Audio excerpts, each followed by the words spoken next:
மூலிகை மோர் எப்படி போடலாம்னு சொல்லி தர வாங்க. வல்லாரைக்கீரை 4 இதெல்லாம் போட்டுக்கிறோம். சரி. உடம்புக்கு ரொம்ப நல்லது. இதுவாரு துளசி, கருவேப்பிலை செடி நிறைய போடணும். கருவேப்பிலத்தெல்லாம் நிறைய ஃபுல்லா போட்டுக்குங்க. சரிங்க. மருதாணி தலை கணக்கா போட்டுக்கலாம். மல்லித்தலை ஒரு கில்லு, புதினா ஒரு கில்லு, எலுமிச்சம்பழம், இஞ்சி பிரிஞ்ச சாத்திரனை ஏன்னா அதுக்கு ஒரு பேச்சு வாங்கணும். மொத்தமா எல்லாம் ஒரு அலாசி இல்லை பக்கத்துல ஜிக் ஜிக் ஜிக் போட்டு கல்லுப்பு நல்லா ஒரு பெரிய கரண்டியா ஒன்று போட்டுக்கலாம். ஏன்னா 2 லிட்டர் மோர்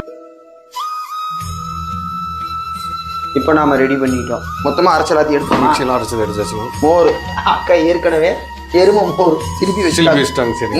காலையில நம்ம கோழி பண்ணைக்குள்ள போயிட்டு வரக்குள்ள இது எடுத்து மொத்தமா அப்படியே ஊத்திடுறோம்.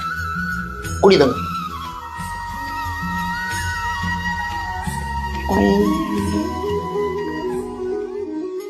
அருமையா இருக்குங்க சாமி. தயார். 2 லிட்டர் மோர். ஆமா, மத்தியானம் வரைக்கும் வர்ற பக்தர்களுக்கு கொடுத்துடலாம். சரிங்க.